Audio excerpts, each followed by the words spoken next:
Wow. I apologize. I forgot to create a new intro, so I found an old intro which mentioned Brad, and I used it, and it's one of these old videos that is like 10 minutes long. So That's all right. I was playing along with the intro music there. I see that you play a half step down. So either uh that or the bass is tuned up too high, or you just like playing E flat. no, actually that's tuned to D actually. What? Yeah, it's the bottom string is tuned to D. So it's a full step down. Okay, fair enough. You said half step, so that would be E Well, flat. yeah, that's what I was at. Well, anyway, I was playing it. It was E flat. Which, by the way, get a load of this. The Phoenix 1004 is what this is. Wow. Took me 6 months to get this thing. Mhm. Um, thank you. Well, Indonesia is where these are all made. But guy, this thing sounds great. Funny enough, if you had been watching the Fireside show, you could see that I had a guitar from Indonesia behind me as well. Ah, where's that?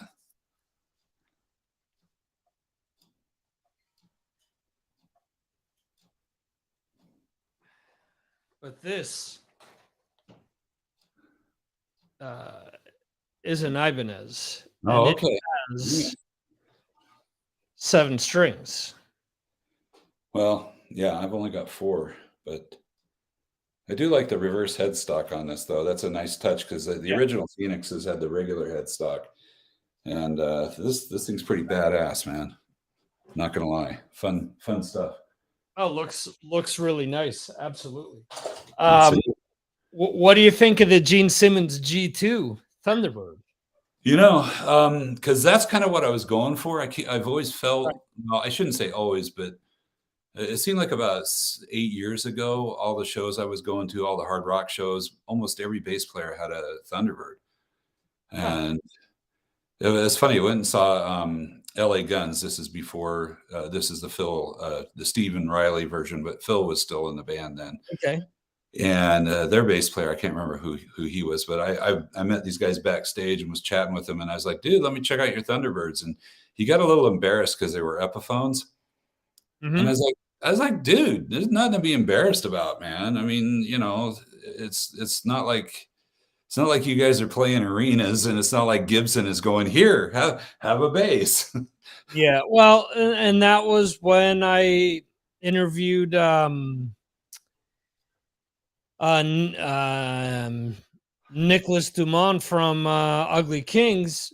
He had ESPs, his Thunderbirds, and Oh, he didn't care. He said, "I love the way they look, I love the way they sound," and gotta tell you, for a long time there, a lot of the Eppies sounded better than the Gibsons that were thousands of dollars more.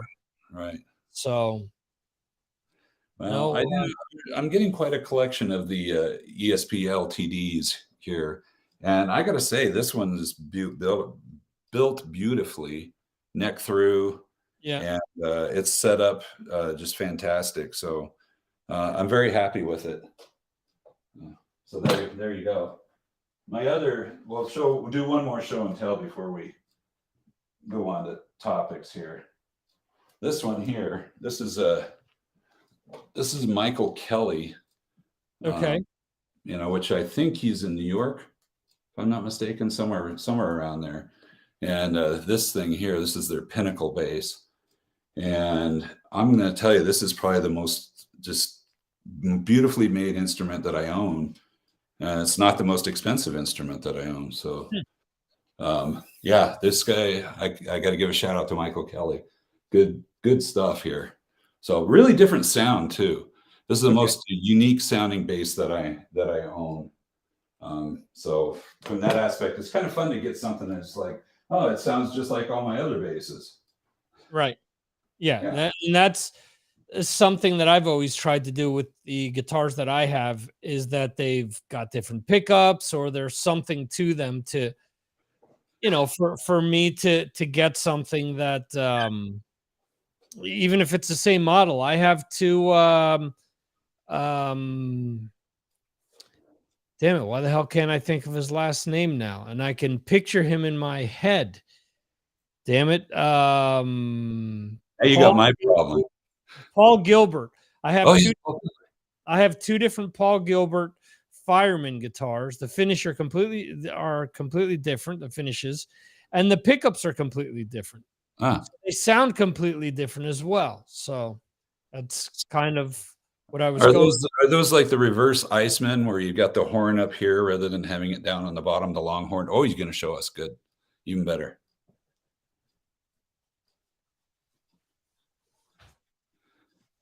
Johan is saying play something on your bass. So Oh, I would love to, Johan. I was not prepared for a recital though. I'm barely prepared to do this. I've been up since 5 a.m. and it's now 4 p.m. something, and I've been talking all day. I had a lot of calls today, so my voice is pretty hammered. But I wouldn't miss this for the world, man. Anytime I get to hang out with you, Victor, I will stop everything. Okay, yeah, that's a beautiful, beautiful guitar. yeah. So Yeah, this is so you got the three. original. Yeah. Yeah. 3 single coil, but they're wound. Um they're wound 3 times as much as a regular single coil, so Okay. they give you the same output as a humbucker. Nice. So, I That is. see, Jose joining us in the chat. Hello, Jose, hope you are Hey, well. Jose. Is he back in Connecticut now? Yes, he is. Okay. Wasn't he over there for a while? Yeah, Oh, very cool. I assume you got to hang out with him. we did for a night. Okay. So another interesting thing happened. For some reason, I'm trying to remember what I was looking for, but I had to clean out one of my drawers. Okay. And I came across two things, and I'm like, I don't even remember getting these. The first one here is let's see, Dirk Schneider pick. It's Okay. a fitty pick. I mean, it's quite fitting that I got the fitty pick because it's a bass player. Ooh, that's beautiful. Now, wait, let's see the pickups on that one. They're different, right? Yeah, so they're two humbuckers. They're like, they're Traditional. like mini P90s, Okay. but So they yeah. sound completely different. And, of course, this year he's come out with another one that has a natural wood finish, and Mm, it's got 3 humbuckers. nice. So Yeah. He's a good guitar player. So yeah, so Dirk Snyder, who big fan of Udo. I actually, I gotta say something about his covers album. I went in listening to that. I haven't listened to the whole thing yet, but I started out listening to it, and I expected. I've kind of got to the point where covers albums. I figure they're all gonna suck.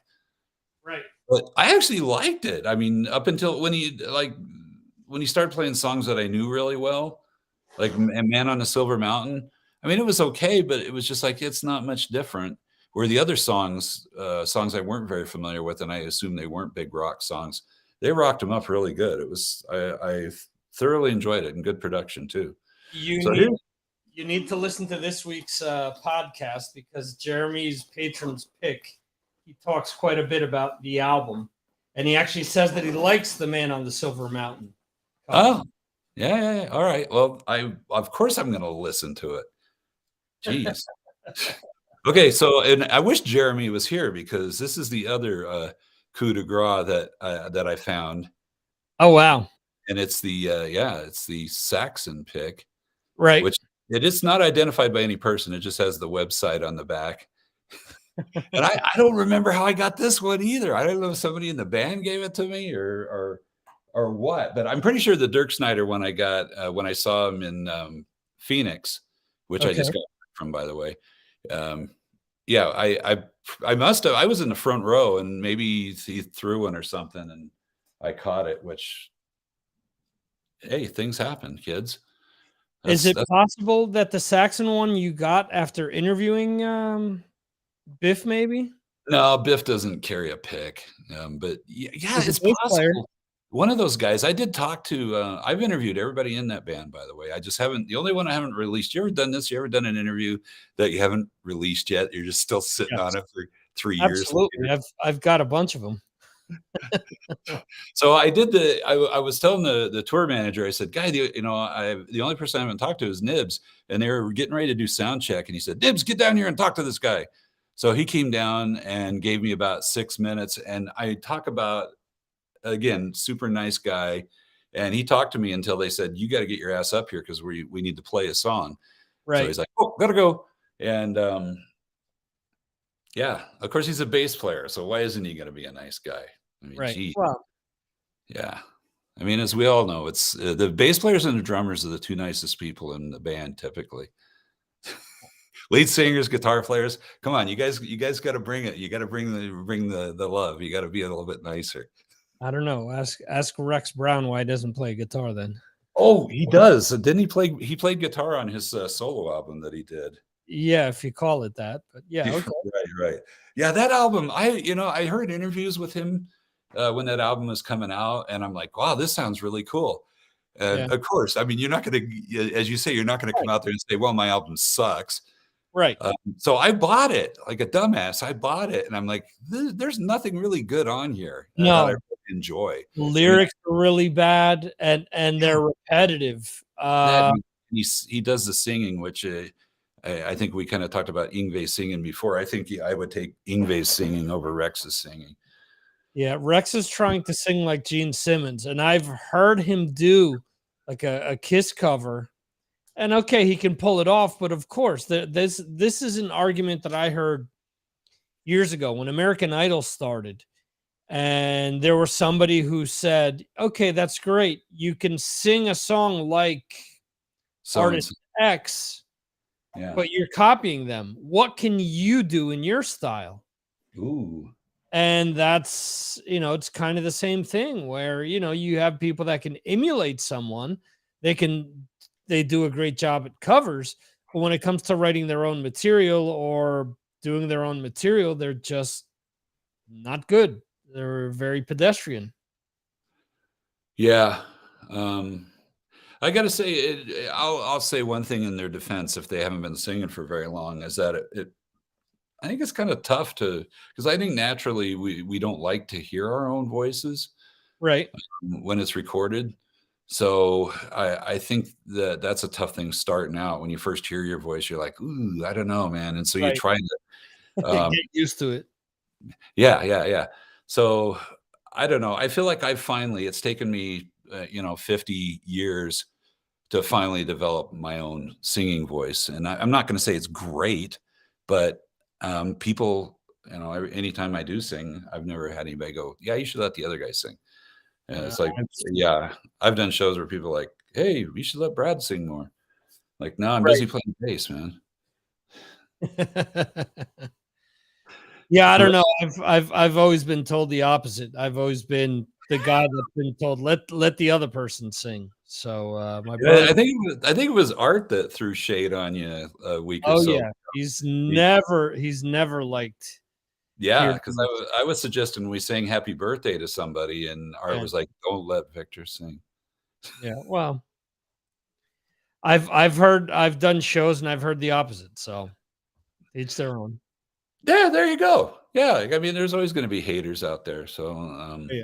no, we can't all be popular.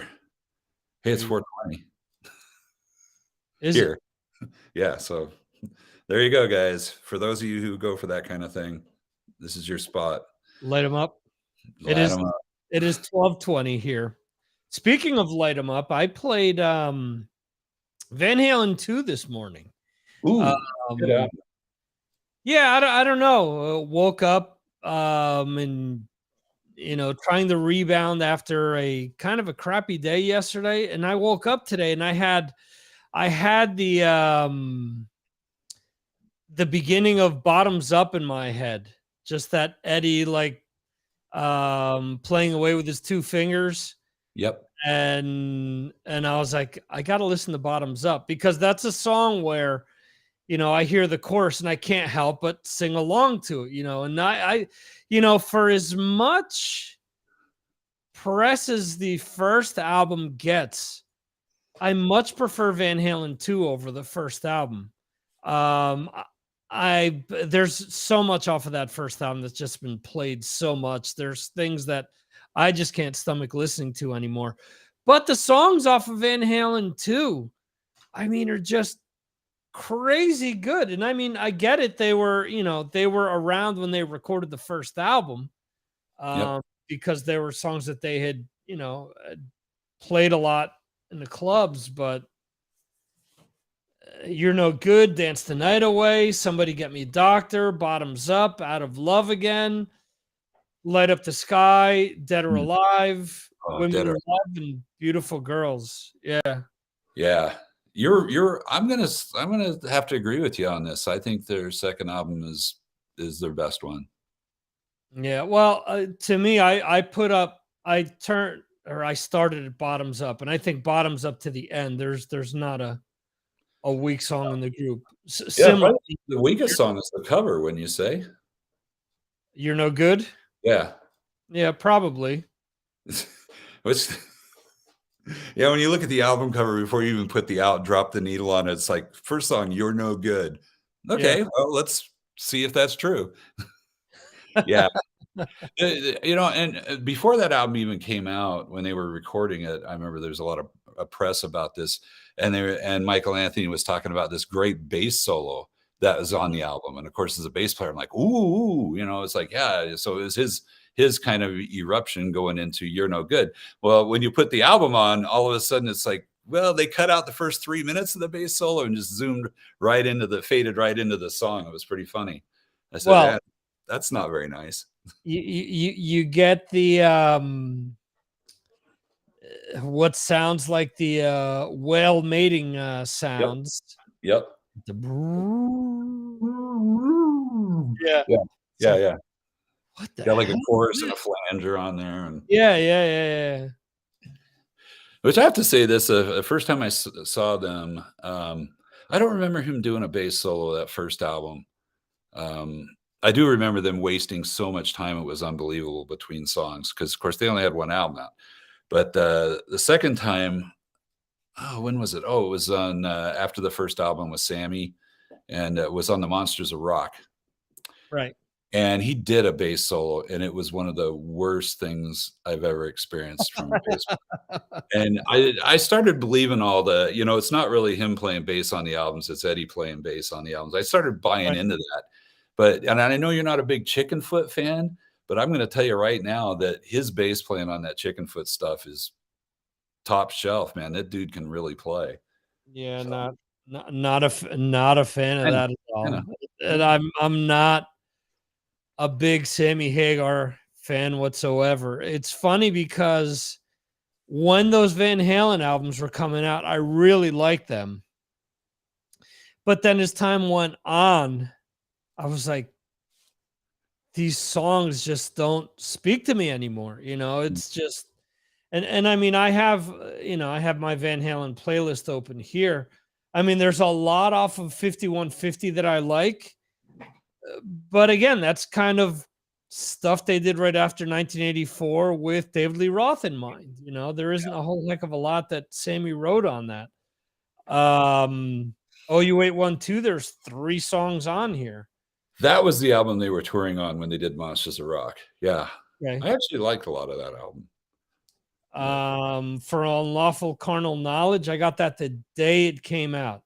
Yeah. There's That's like, probably my favorite one that they did with Sammy, okay. and I saw them Then before as well.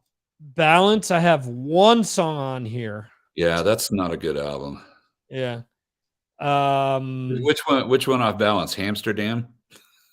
no, Don't Tell Me What Love Can Do. I actually like the opening of that.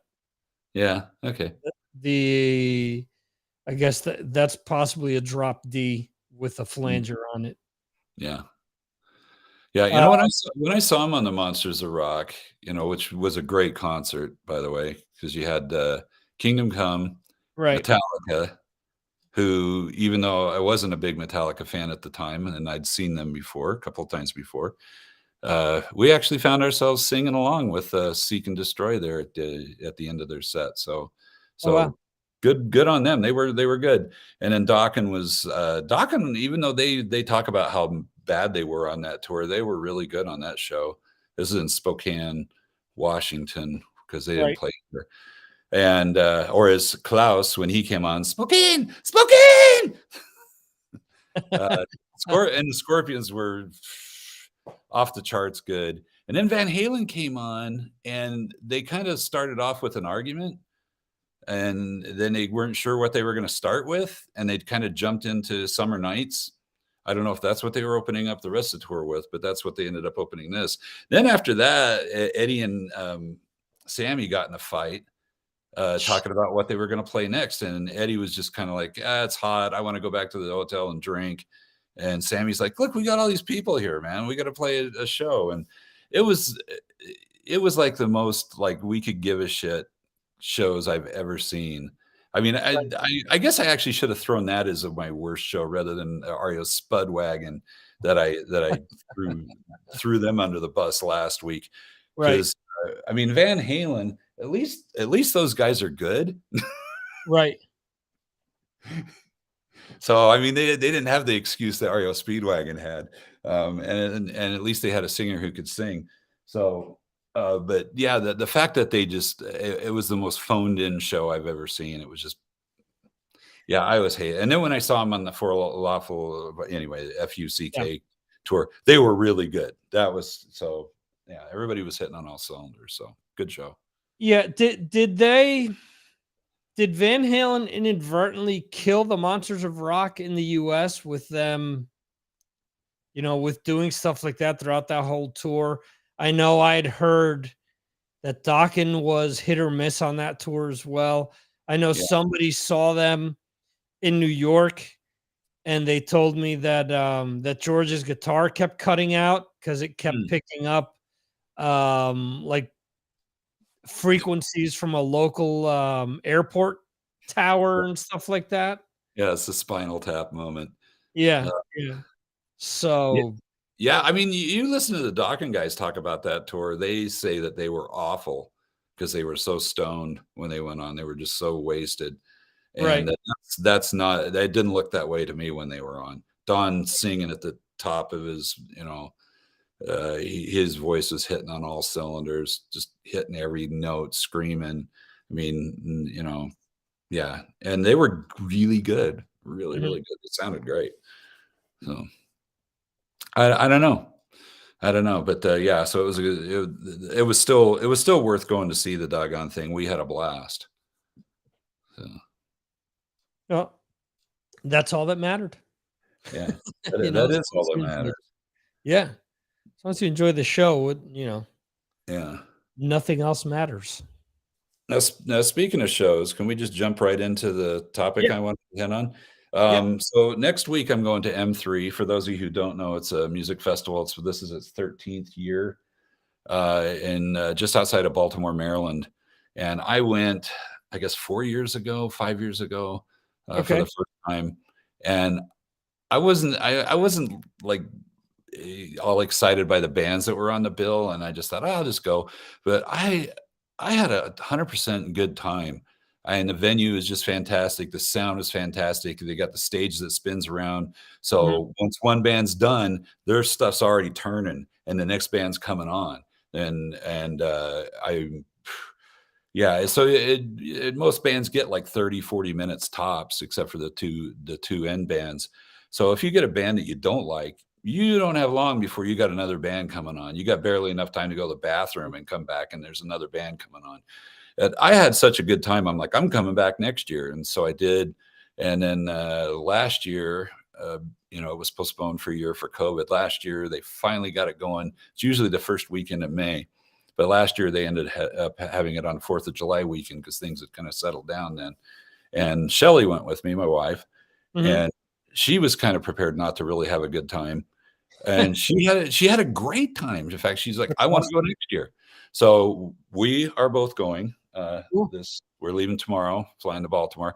I've got a good buddy that lives in DC, and we spend some time hanging out with him, and go to a few baseball games, and it's kind of hang out for the week prior to. But so let's look at this lineup here. I want to get plus. Oh, also I'm gonna wear. Let's see this shirt. Oh wow! I'm gonna wear this one of those days that we're there. So Cool. I'm gonna try to pimp out your show as well as pimp out Yarg Metal because everybody should listen to Yarg Metal. Absolutely. We need to CEO go. Dave, yes. If you don't believe me, ask CEO Dave. He will tell you you should be listening to Yarg Metal. And he's not wrong. So okay, so the very first day, Friday's usually kind of a short set. Usually they only have a couple of bands playing. Kicks traditionally headlines it. There was only one year when they didn't headline it. I think it was the first year that I went, or Tom Kiefer. They put him on the Friday bill, and he refused to go on before Kicks. And Uh, if you go over to my the Yarg Metal YouTube page, you can hear my interview with Steve Whiteman of Kicks, and he talks about this. And so it's kind of handed out. It's like, hey, we refuse to go on before you guys.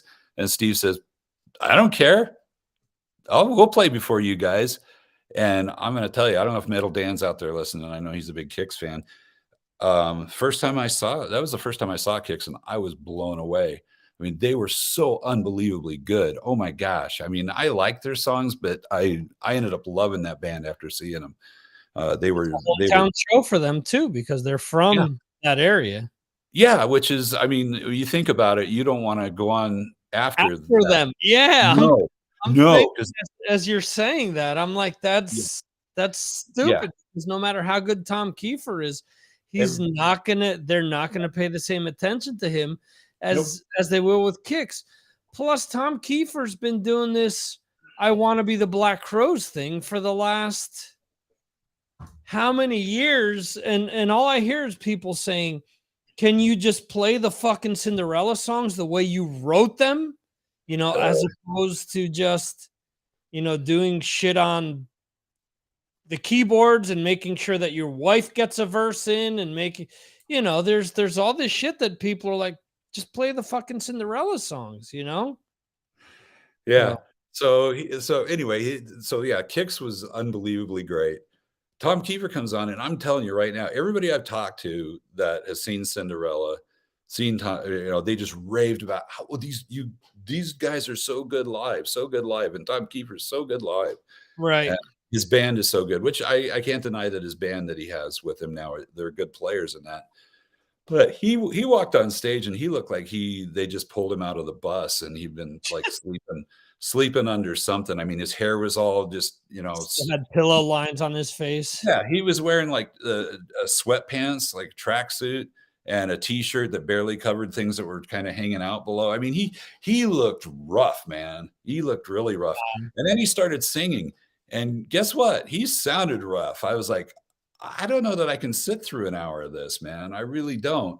I made it through when his wife came out and said, is it you don't know what you've got till it's gone? Is that the song? I'm not a big Cinderella. So it's kind of a ballad. Yeah. Yeah, and his wife sings half of it or whatever, and they face each other. They play keyboards facing each other, and it's all the women are like, "Oh, it's so wonderful," and I'm just sitting there just going, "I got to leave her. I'm going to throw up." Yeah, good. Yeah, it was awful. It was awful. So I'm going to say I actually walked out after about 6 or 7 songs. I'm like, I can't do this whole thing. I just can't do I am not Mr. Weltman. I am not a ballad guy. So no, that would have killed me. Yeah, but it was just there wasn't even the songs that I kind of liked, the Cinderella songs I kind of liked. They weren't good. Sorry, Tom. Their first album is ridiculously good, in my opinion. Night Songs is great, beginning to end. Cool. But then after that, hit or miss for me. All right, so let's look at the lineup here. We got so Friday, the short day. They've actually got 4 bands playing, which is I think unheard of.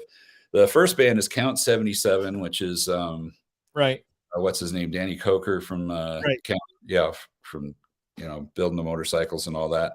Yep. Seems like he's a really good dude. I don't know the music that well. It's okay. I mean, I almost got to interview him with Mark years ago, and instead he canceled and just spoke to Mark like during the week, and I listened to the album. Then it's just it's an okay rock band. Guy with a lot of money, owns a venue, does all TV and all those custom things, and seems like a nice guy.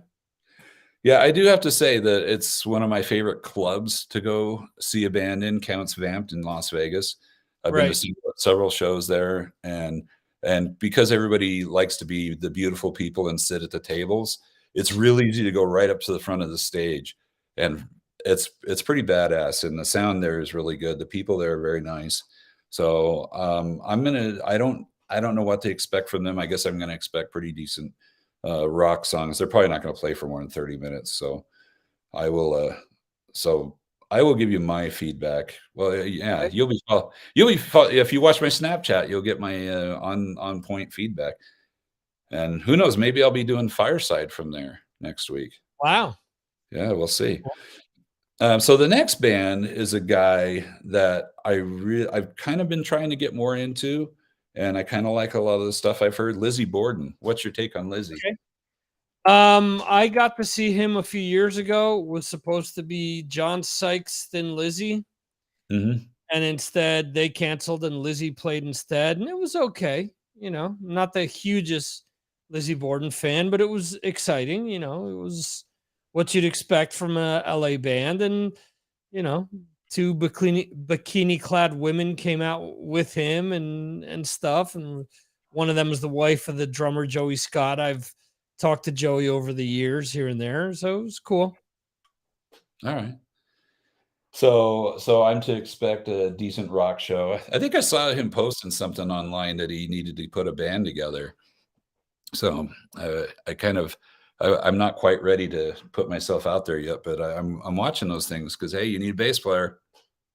There I'm you I'm go. I'm going to be ready to go August 1st. All right, so Lizzie Borden, I'll let you know what I think of Lizzie and his set.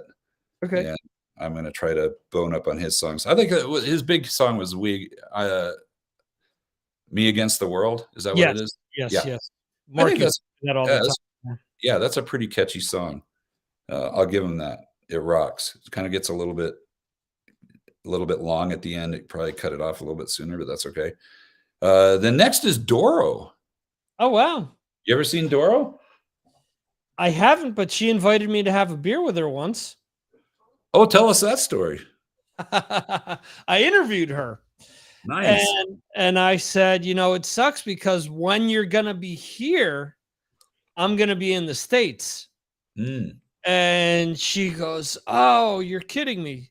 And she started saying, "Oh, I own a house out in New York, and that's where I spend most of my time, and this and that." And she says, "Well, just know that I had a great time. The next time that you come to one of my shows, just mention that that you interviewed me or whatever. We'll have a beer together and whatnot, just so I can say thank you for interviewing me." I'm like, okay, sure.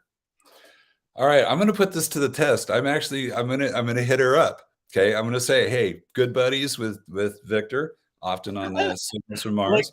like You she's gonna remember, 10 years you later. said he interviewed you and you said, hey, next time you're at a show, let's hang out.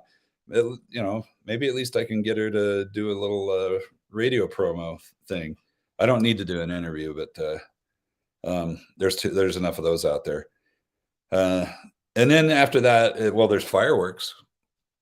Which Hey, last year was the first year they did this that I know of. They did fireworks because it was the 4th of July, and they were okay, badass fireworks, man. I'm gonna tell you, it was one of the best displays I've ever seen, so I'm looking forward to that. don't take Molly. Oh, no. No, she would like the bands because she likes hanging out with bands. Uh-huh. She doesn't like live drums, Okay. so that's too much for her. But then Kix will close it out. We've already talked about Kix, so I'm expecting them to put on a very pro show. Yep. Uh, which again, there again, Kix is always a band whenever it would come on, Shelly would be like, "Yeah, let's go to the next song." And she fell in love with him after seeing him. Guy, I mean, that was pretty cool. Okay, so the next day, Saturday, which is the all day thing where it starts at like noon. The first band is Lillian Axe. Now, Okay. I don't know a bunch of their music. I know I have played one of their songs before, but what do you know about these guys? Yeah. I've played a few songs from them over the years, and Um, I believe that when I used to do the live show with Mark, that he interviewed one of the members, and I just kind of just did the co-host thing, and Yeah. just Mark, take the reins because I didn't know much about the band. Like I used to play a song of theirs called Crucified, which was that came out in like the early 90s, I believe. I thought the song was cool, but a song that they've never really played again, and a song that isn't available anywhere at this point. Huh. So, Interesting. yeah. Well, we'll see what I think about them. I mean, they're going to come on at like 11 or noon or something and get like 30 minutes, which that for me, for the band, that kind of sucks Right. if they're good. Right. Well, or they can do what I did with my covers band at a awards gala here. They said, "You guys have 15 minutes." Well, 15 minutes is more than enough to play. I think we played like 27 songs by the Misfits. We didn't stop. We rehearsed playing 15 minutes straight, and that's Yeah, all we did, one after the other. that's So, awesome, man. I wish more bands would do that kind of stuff. That's pretty cool. Okay, so the next band then is Vane. What's your okay, ex- what's your experience with is Danny Vane? Is that the guy? that is Davy Vane. Davy Vane, excuse me. I knew it Yes. was something with start with a D and ended with a Y. Yes, I actually have everything that Vane has released. I have Davy's solo album. Wow. He also produced Early Testament. He's worked with a lot of heavier bands than what he's known for because he's from the Bay Area as well. Hmm. But that first Vane album, I remember Eddie Trunk was playing Beat the Bullet before that even came out. And I remember seeing the video on MTV. And it was one of these things where, if you remember with MTV, it would say the band, the song in quotes, the album, And the record and company. then the record company. And then later on, they added the director of the video. But Hmm. it was always a big deal to me when you saw, in this case, Vane Beat the Bullet, Geffen Records, Hmm. because it was only the single. The single came out like a year and a half before the album even dropped. Um, but that first album had Beat the Bullet, Who's Watching You, and what was the other song? 10,000 Degrees, I think, was the third single. Okay. So that album is really good. I think that, not to say anything was bad, but I think as time went on, you could tell that there was less left in the well. Hmm. you know, Yeah. the songs weren't bad, but they just weren't as good. His solo album has some really cool stuff on it, though. Hmm. I really like that. So you've never seen them though. I've never seen them. Okay. I have at M3, like a couple of M3s ago, and they were like one of the first bands.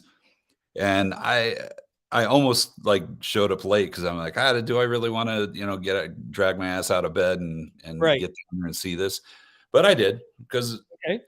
hey, I'm turning into you, Victor. I'm giving everything a chance. I'm not gonna say something's not good until I at least listen to it twice. Okay. Okay. And I'm gonna tell you what, damn, they were really good. I mean, really good. I just sat there. Okay. I know Mark was there. He was down in where all the beautiful people hang out, and I'm sitting up with the regular people. Peons. Yeah, but so I texted him and I said, "Geez, who knew Vane was this good?" And he came back and he says, "I know, right?" I'm like, "Yeah, they were really good." Yeah, Yeah, that's I cool. I got I got the set list, and I'm playing the every song that they played in that show. I'm playing on Yarg Metal right now because I thought Wow. it was good. So I'm going to stretch out. I'll buy the whole first album since you say it's good. See Because that? yeah, I trust your opinion. Okay. Oh, Bill, I can see your name. It says in bright lights, it says Bill Elam. We all know who you oh are. yeah, still there? Look at that. We did it. Hey, Bill. Hey, thanks for hanging out with us, Bill. Absolutely. Yeah, very cool.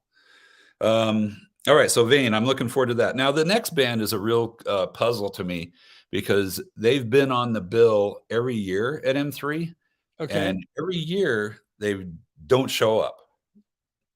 So Loudness. there's yeah, yeah, no, Loudness, they were on the bill until they weren't. These Yeah. guys are like on the marquee, like they're on on everything, like the day of the show. They're coming on, and it's like, no. It's a band called Heaven's Edge. Okay. Now, they're huge. I guess they're like the most requested band to play at M3. So they're obviously big in Baltimore. I think they're Right. That's what I are was they going to say. are they from Philly or Jersey or They're not from Jersey that I okay. know of. All right. I know nothing about these guys. I don't know one song. I thought about I got to do a deep dive on these guys since everybody loves them so much. And I thought, well, hell, if they're not going to show up, I'm not going to spend the time to listen to their music. Right. So I don't know what their deal is, but I will. They're I from guess Philly. they're from Philly. Okay, that makes sense.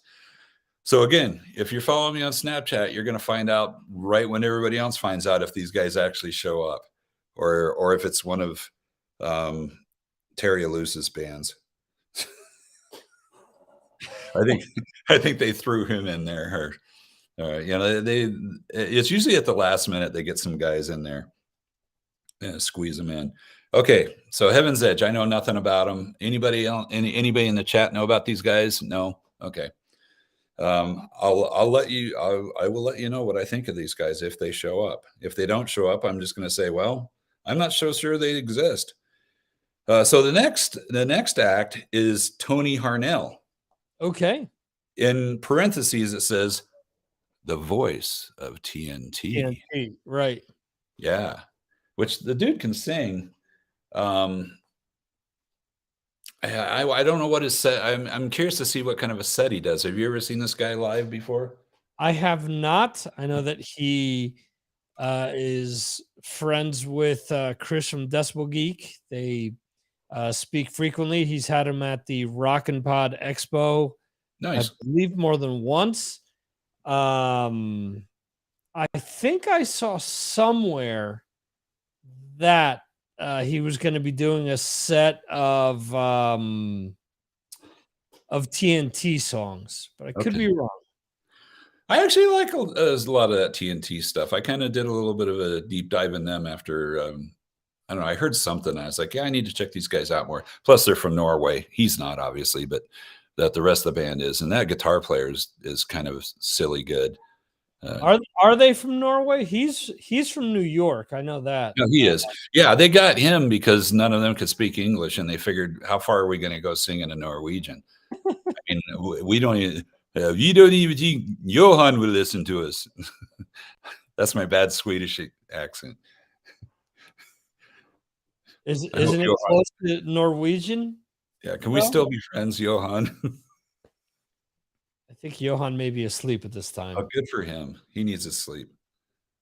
All right. Well, I'll let you know what. So here's the question of the day. Do you think he's going to do any Skid Row songs?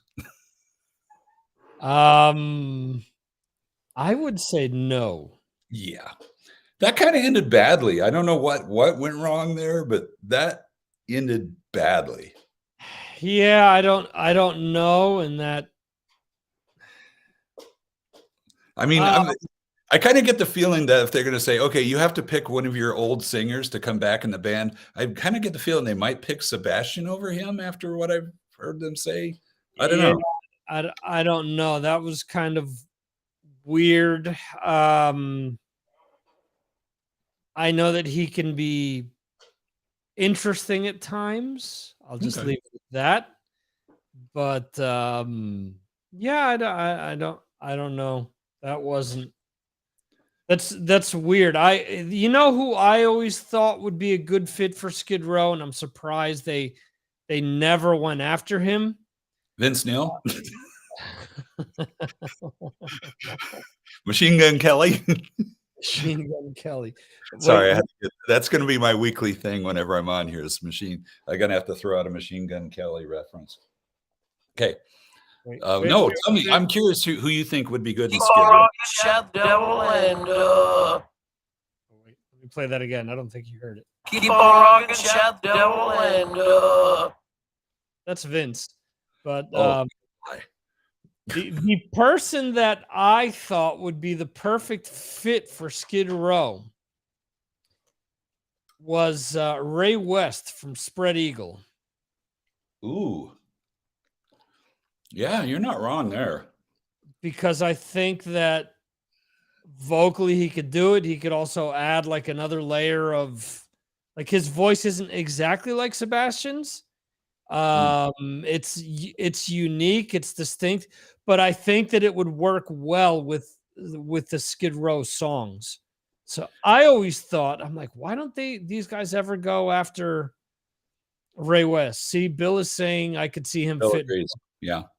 Yeah. That's Spread Eagle's a band that I've kind of gotten into when they put out the album a couple of years ago. You know, they're kind of getting back together album. And I thought, man, there's some cool stuff on here. I thought, I'm going to pick up their first couple albums. And there's actually some really good music there. First two albums are great. And I will say that I had my worst interview experience with Ray West, and it wasn't his fault. Oh. I started coughing, and I could not stop coughing. For like 40 minutes, I was coughing. And I gave one of the people that was in the studio with me, I was in college radio. I said, can you go buy me like an orange juice or something? They went to the cafeteria. Nope, no orange juice. I'm like, did you buy me water? Nope. Like, what the fuck? You know? Geez. So I kept coughing, and I just had to end the interview. There was no, there was nothing else I could do. And he was on there like a champ. But yeah, those first two albums are great. So the new album to me is kind of missing the aggressive edge that he used with his voice on those first two albums. And he has another band called A Weapon of the New, and he sings with that aggressive style with them, but he doesn't with Skid Row. I don't know, kind of weird. Yeah, Spread Eagle, yeah. Okay, interesting. I'll next time I'll listen to some Spread Eagle and see if that kind of fits for me. But we're going to talk about the skids here. Okay. Pretty soon, because wait a second. Yeah, they are. Okay. All right. I was thinking, man, did they get taken off the bill? All right. So my next, the next one up is I like the way that they're just like grabbing singers rather than bands and putting them out there. Because the next one is Hello, El Paso, Stephen Pearcy. I'm fully expecting him to not know where the hell he is when he gets on stage. And but him in quotes, or not quotes, but in parentheses, it says the voice of Rat. Yeah, because if you're, I don't know, I'd feel kind of bad if I was Stephen. Well, I'd feel kind of bad if I was Stephen Pearcy, but I'd feel really bad if that I had to have that on the marquee. It's like nobody's going to know who this guy is, so we got to put. I get Tony Harnell because I mean, let's face it, who's besides present company here, who would know who Tony Harnell is? I totally get them doing that, but Stephen Pearcy, I've seen him do his solo thing once, and it was all right. It kind of reminded me of what you'd walk into a bar and there's a cover band playing and they're going to do some Rat songs, right? That's kind of what it sounded like. It wasn't a lot of professionalism. The guys kind of looked like they just got off work, and walked on stage. And I mean, it's just, it wasn't great. It was, guys, okay. If you're going to play at a festival, look like you should be playing at a festival. Don't look like you were just plucked from the audience and thrown out there. Yeah. Which that also kills me. You probably Let's hear it. Hi, this is Stephen Piercy from Rat. We're going to smash on Mars Attack. Well, at least was that like the 5th time that he finally got the name of the show right? No, he got that part right. It was getting him. It was convincing him that he needed to do the interview was the hard part. But Yeah. if you listen to the Patreon show, I I know you tell the story. That's why everybody should be part of your Patreon. They get to hear all these great behind the scenes stories. No, but I read a headline today about how he was on Eddie Trunk's show. Yeah. And he said he did a 180 on something that he said when I interviewed him, because I told him that Infestation I thought was a good album. Yeah. And it was one of these blueprints that bands of his era should use when putting out a newer album. Oh, you like that album? Yeah, that album isn't that good. You know, that album was kind of somebody else's agenda, blah, blah, blah. And then in the Eddie Trunk interview, he's saying how he loves the album and how other people, I'm like, what are you on today? Is it the red pill or the blue pill that, you know, you're coming up with different opinions here? And then, you know, one of these things where, well, we have this very lucrative deal in place, you know, to go out with the original band and go out with, you know, and record a new album, but it has to be the original band. And I'm thinking, okay, first of all, can't be the original band because Robin is around. Second of all, how lucrative is lucrative? Is he getting paid like $750 to do these shows now? And to get the original Rat together, they're going to get paid, you know, $2,000 per show. And so you know, he's getting something more out of it. You know, what does he consider lucrative? Because to me, this is similar to Sebastian Bach saying, oh, we'll do a stadium tour.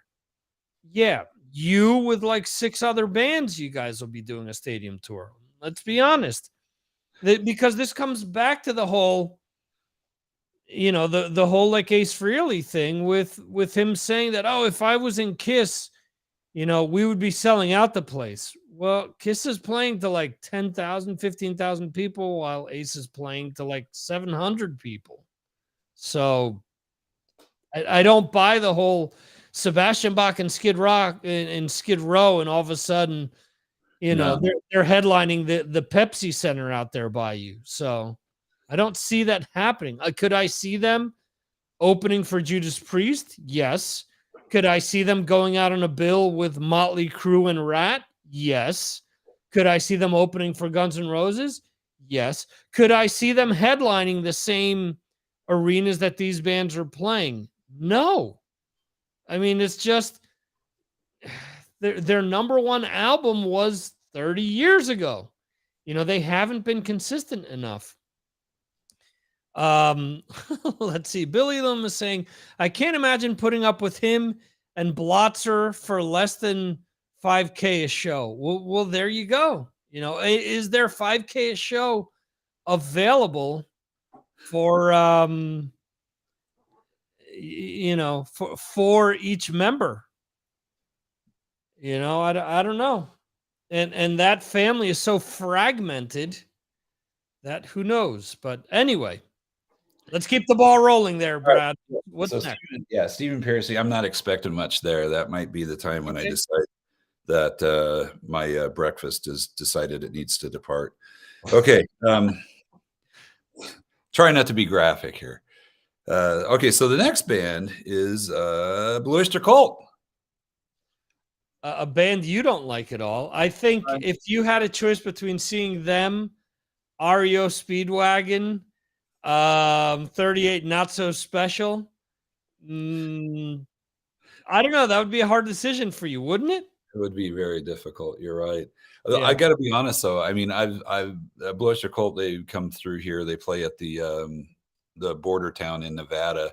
They've got an awesome venue out there, super great concert venue, but they play there all the time. Right. And so I always go because I mean, you can get in for like $5-10. It sounds good. There's no bad seats. But after a while, after a few shows, I'm just like, you know, it's just not. It's not doing it for me anymore. I kind of just thought they're not bringing enough. They're doing the same thing over and over kind of deal. Right. Well, my brother, CEO Dave, and I, we were in Chicago. We were there hanging out with Saxon, probably where I got that pick. And the night before Saxon, Blue Oyster Cult was playing north of there, almost to Wisconsin. And so we went out there. It was Blue Oyster Cult and April Wine. Okay. And April Wine was on first. It was only two of the original guys and then a couple of young guns. And I got to tell you, man, they were really good. I was like, wow, this is not what I expected. I mean, they didn't move around a lot because, you know, it was like, yeah, so stuff would start falling off if we started moving. But they played the song. Yeah, they played the songs really well, and they've got quite a decent catalog of really good songs. So, I mean, for an opening act, it was on point. And then Blue Oyster Cult came on, and they started off playing a song I've never heard them play live, Transmaniacon MC, off their first album. And I'm like, holy crap! What are they thinking pulling this out? This is awesome. This is the deepest of the deep tracks, Right? And we're gonna start off with it, and then they kind of went from there, and they were actually really good. I mean, it was like I had just had a blast. I just love the show. The only thing that would have made it better is if I had been playing bass. So just throwing that out there. So I'm trying not to have my expectations up too high for them. I think one of the reasons they're so good is they got that Richie Castellano. Yeah. That's what I was going to ask you. What your thoughts were on him, because I used to post about his channel all the time. And you know, he would do covers on there. He'd have his wife sing some stuff. Because he can play pretty much anything. Yeah, he plays. I think he joined the band as a bass player. Now he's playing guitar and keyboards. Right. Ever since Al Lanier died, so he took that over, and he does both extremely well. In fact, he's a killer guitar player, and he sings really well. Yep. The guy can do anything. So I think having him, and then the drummer that they have now, and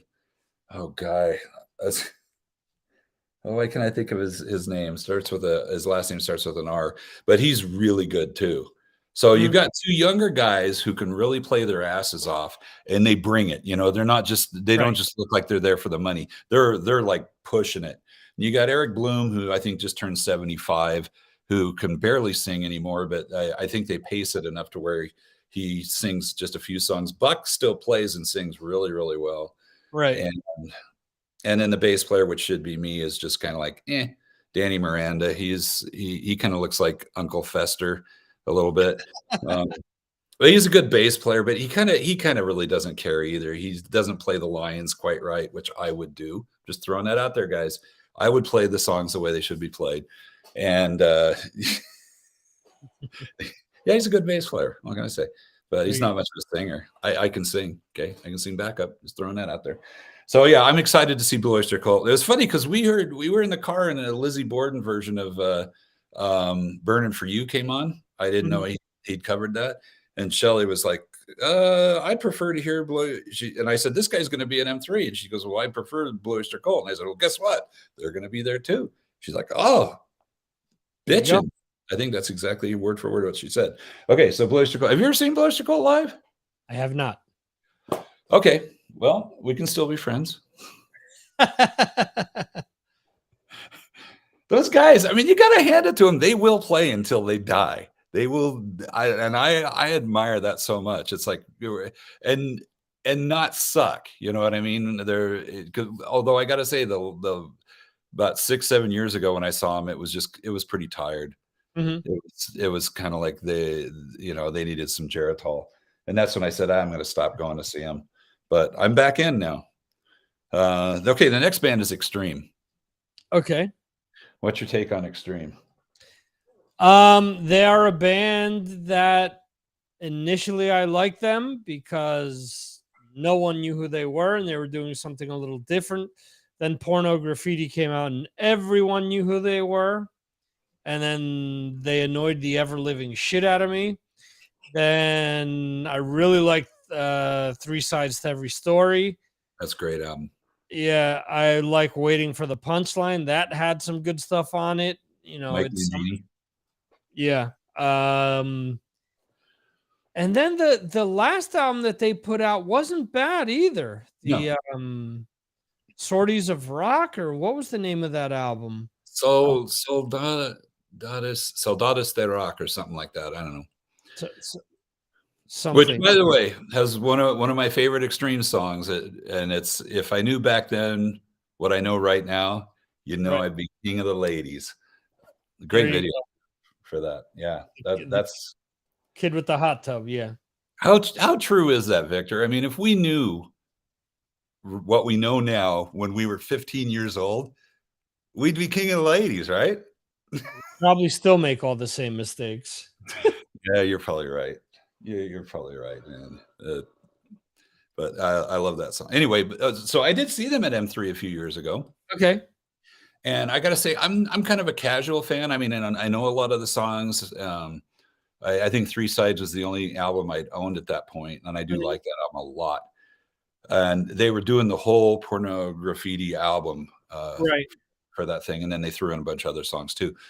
But damn, they were really good. I mean, like They're sick players. yeah, exactly right. I mean, you're just like at times when the bass and guitar and the drums are doing just like really intricate and stuff together, you're just thinking, oh, the wheels are going to come off of this somehow, but it doesn't. And the vocals are on point.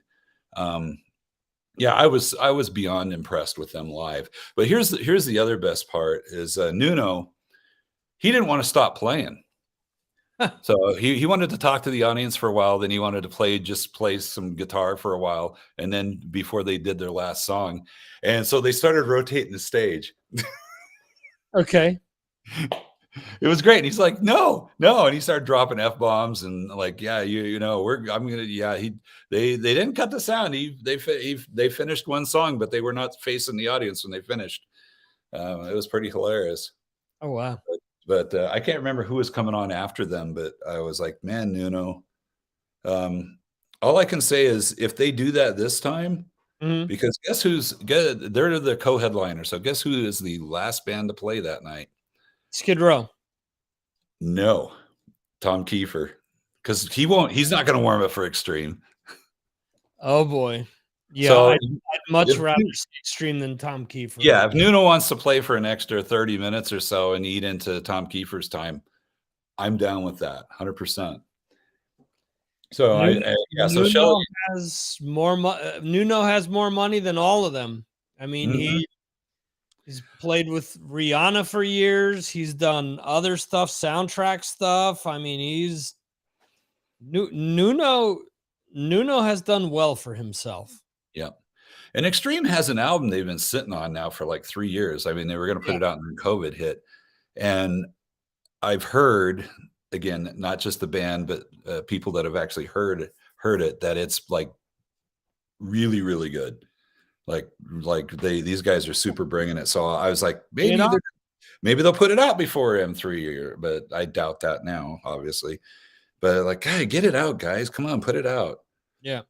Yeah. So Tom Kiefer, I think we've covered him.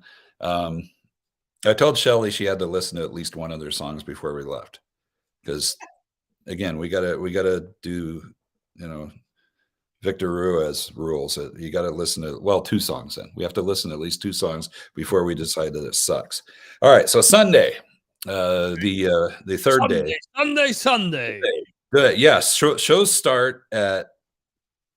I like this. VIP doors start at are open at 11 a.m., which I do. I am a VIP, by the way.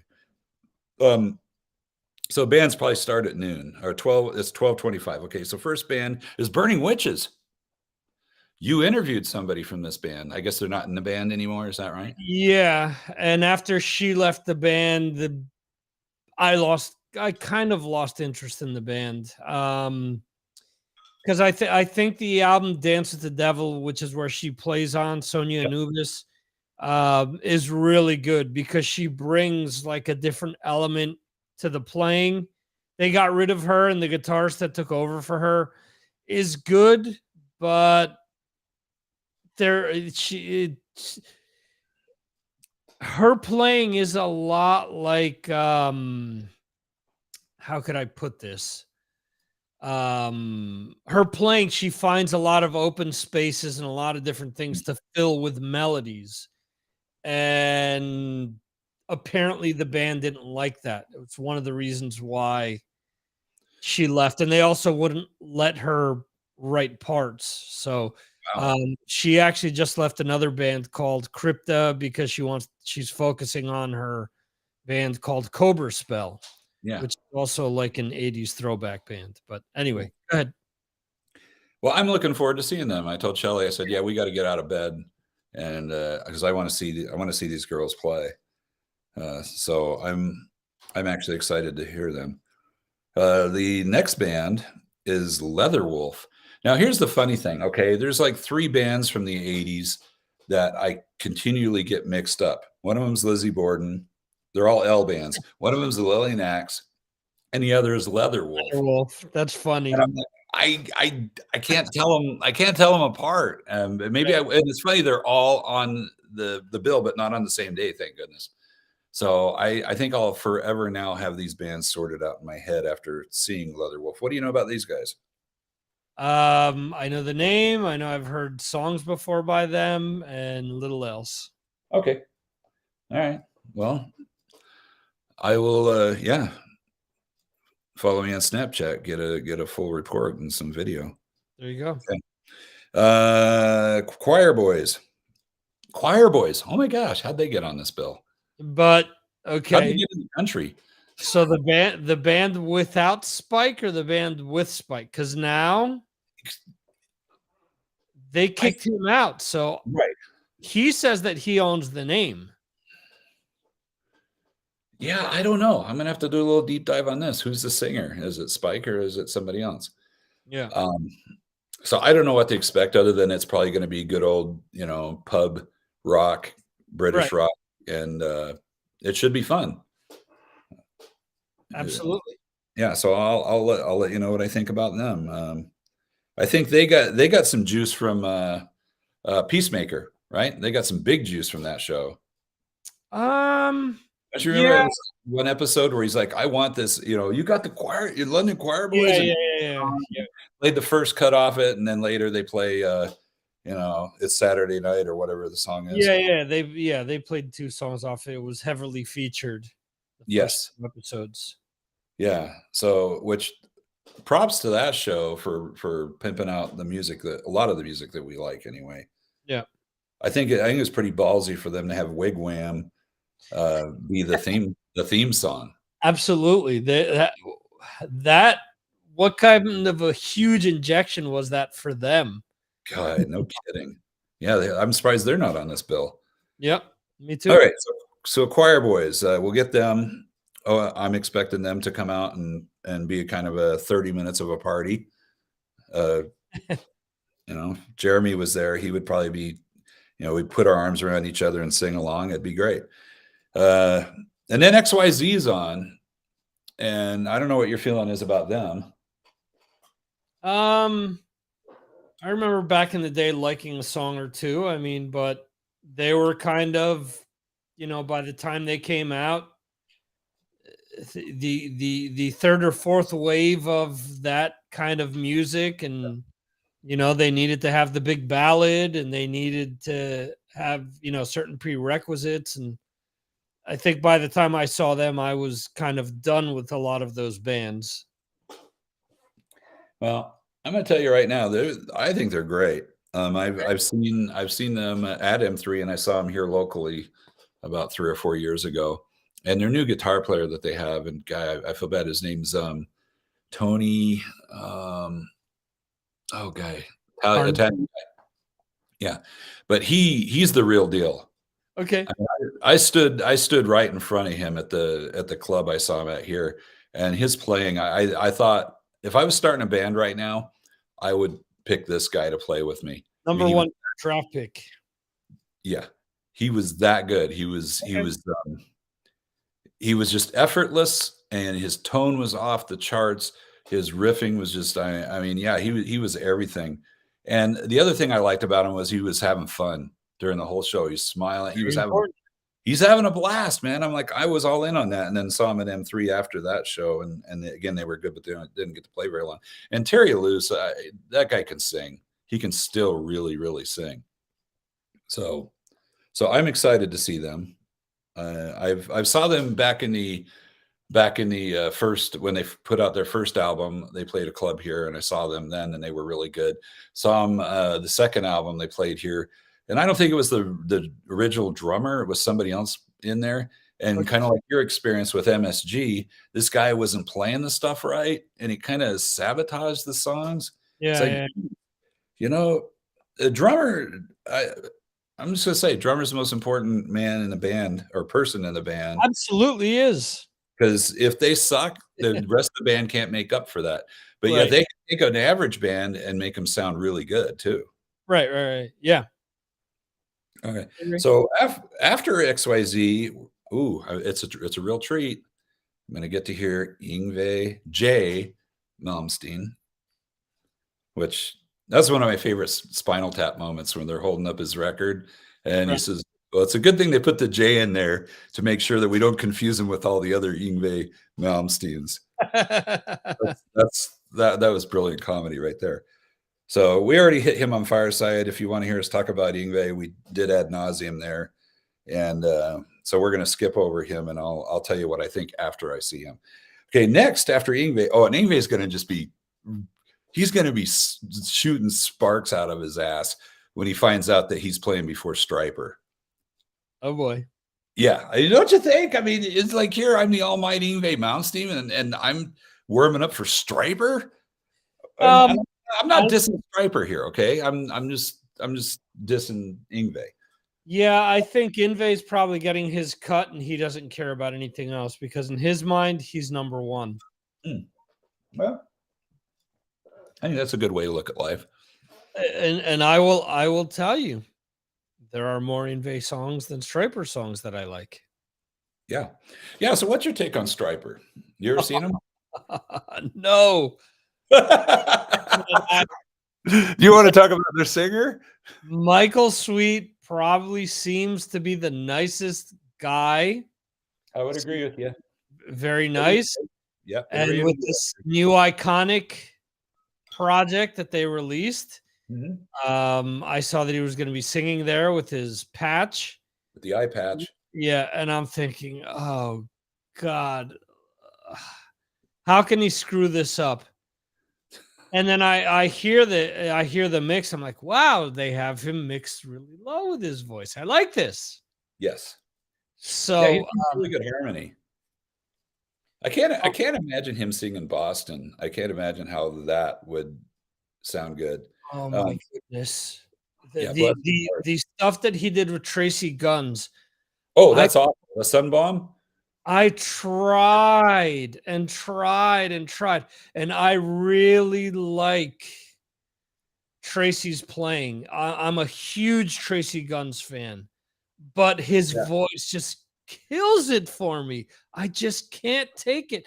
The Sweet Lynch stuff, it's the same thing. I just start to hear the fucking howls he does, and I'm like, no, why?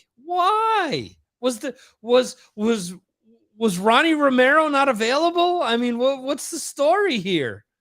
Come on. Was Ripper busy doing something else? Doogie, the usual go-tos. Now Renato from Electric Mob, were none of these guys available to be part of these projects because it kills it for me.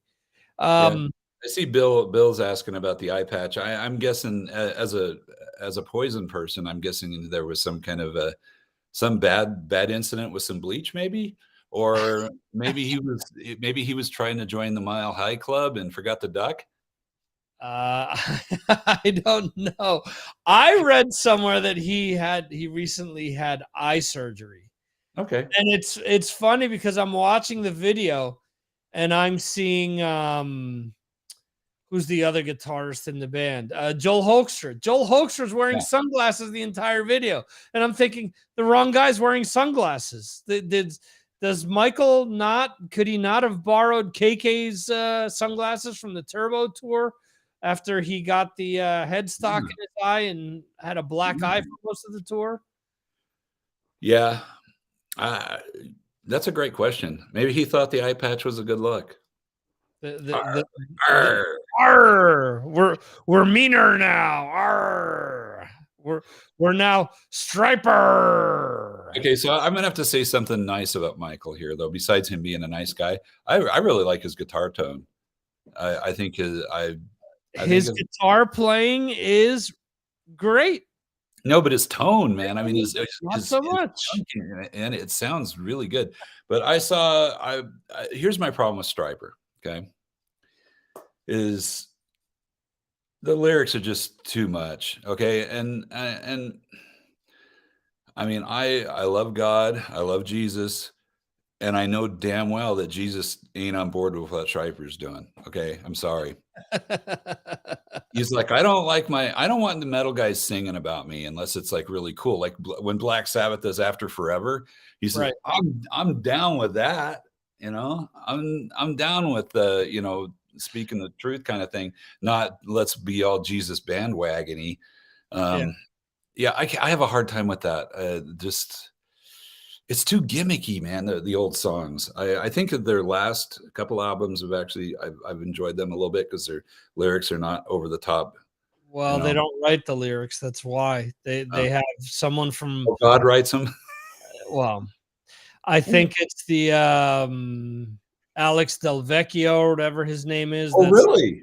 yeah, like the in-house Frontiers lyricist. I think he's the one that's been because they Right. had an issue with one of the albums where Hmm. supposedly the lyrics weren't goddish enough.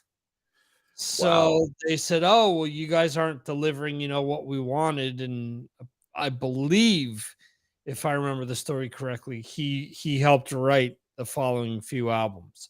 Interesting. Um, Okay. Yeah, that's what I want. Some guy who English isn't their first language writing the lyrics. Right, makes sense. But Um, yeah, fine. I mean, like I said, I don't mind them because it's not as cornball. I right. mean, I'm not here to see the righteous gemstones, man. I'm here to I'm here to rock, man. Oh shit! You don't want to see anyone think that they killed someone on the beach with the like Goliath, David and Goliath thing there. Yeah. Put an eye out. Yeah. So yeah, so Striper, we'll see. I'm kind of surprised they're that deep on the bill. I mean, because that's they're like third from last. Is that God right? wanted them to be there.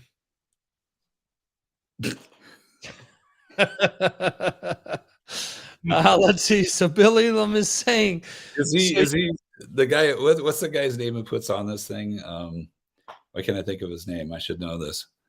I've been trying to get in with this camp for the longest time, and they're having none of me. gotta But ask Mr. Striegel. yeah, I'm like you, man. I'm not that guy. I'm not gonna Yeah. say, hey, can you like, Yeah. yeah. I go in with my own merits. I've sent him email. Oh, Eric Baker, that's it. Eric Baker. I knew it was Eric something. Seems like a nice guy, and he manages. Who does he manage? The LA Guns. LA Guns. That's not the Steve Riley LA Guns. He manages them, so they're typically there. I'm surprised they're not there. And then he was also managing another band, Hurricane. Okay. They were there last year. The rebuilt, the couple of the original guys from Hurricane that got kicked out for the second real album or third album. And those guys really looked like they needed to rehearse. They weren't bad, but they look so lost on stage. They're kind of like, what are we doing up here? They're just kind of walking around looking at each other. It's like, dudes, get out there and rock, man. They needed to consult me. I have put them through the paces. I'd be like, look, boys, we're going to get in fighting shape here. We're going to go out there and we're going to slay. We're going to make people want to buy our album. Of course, they were like, oh, we got a new album. It's going to be out in a month. Well, it's been, not a year, but close. Haven't heard that album. Oh, it's out of our control. It's the record company that we're not part of. Okay, so Striper, I think we've hit that. Yeah, his voice, and I know he knows it because I've heard him talk about this in interviews. He says, I know a lot of people don't like my voice. Well, guess what? We have the ability to make our voices a little bit, I'm not going to do the really just off the chart vibrato and sound like I swallowed, hydrogen peroxide or something. And, I've got extra oxygen coming out.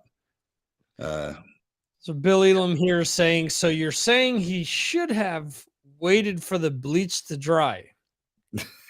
And he's saying he had both eyes when I met him in Nashville. So all I have to say is you got to be real careful when you're staring into Satan's butthole. there you go. So we brought it full circle now. Jesus, God, Satan, the whole thing. Okay, enough religion. Let's move on to the Skid Row.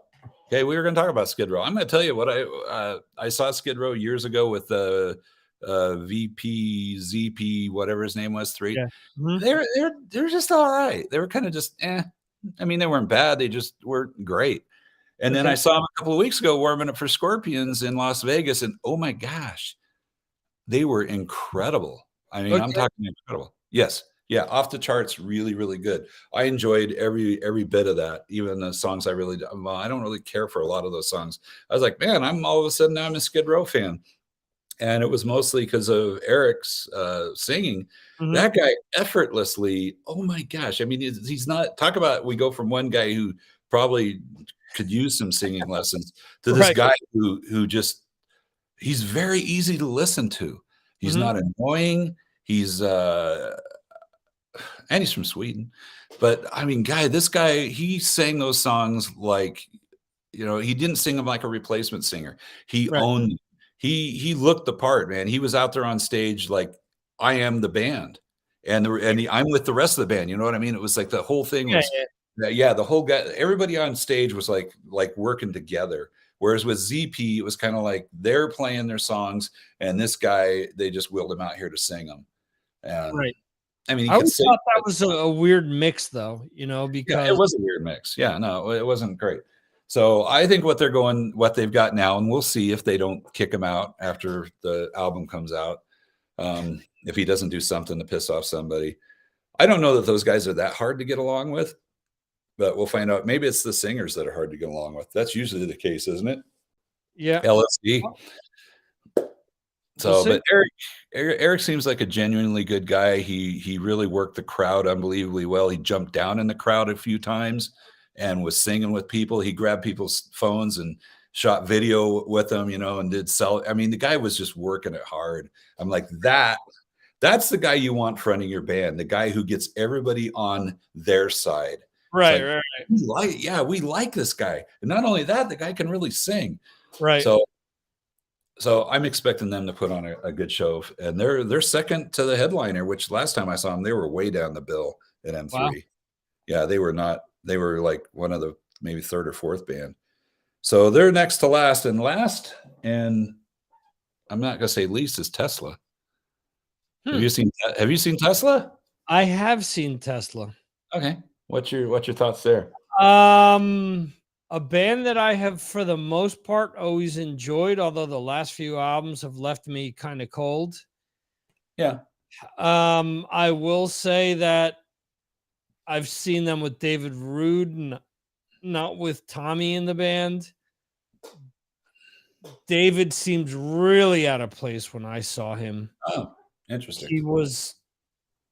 It seemed like it was Tesla, and then this other guy who just joined them on stage with bell bottoms that had roses like sewn into them, and he was wearing this like rerun like hat from yeah. I was looking at him, I'm like, the fuck is going on here? Like, Frank Hannon looks like he's ready for the beach, and you look over at David Rude, and I'm like, this is some like hippie revival going on over here. And it was weird because he'd play Tommy's parts, and at least at that time, I think it was early on, in fairness, with him being in the band. Yeah, But the songs were just missing energy. They were missing a bite that Tommy brings to the band. And to me, the band started to go downhill when Tommy was out. It's one of these things where, much like Steve Clark with Def Leppard, once Steve Clark was gone, the bite was missing. That kind of dangerous element, those riffs that came out and like really grabbed you were his.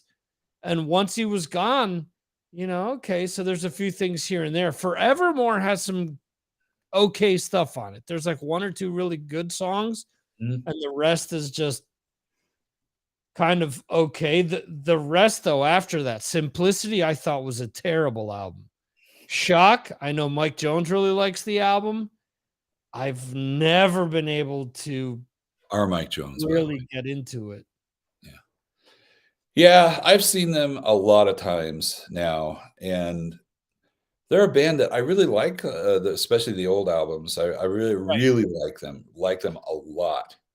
I The first 4 albums are great. There's Yeah, yeah, no I taking I away I from it. think Bust a Nut is just an incredibly good album. I think those guys were really I mean, of course, everything was going to hell with that kind of Yeah. music at that point, but, But you and look that's at Bust a Nut, you look at what I was saying about Tommy, the Mhm. song Solution. The song Solution Oh, is Tommy 100%.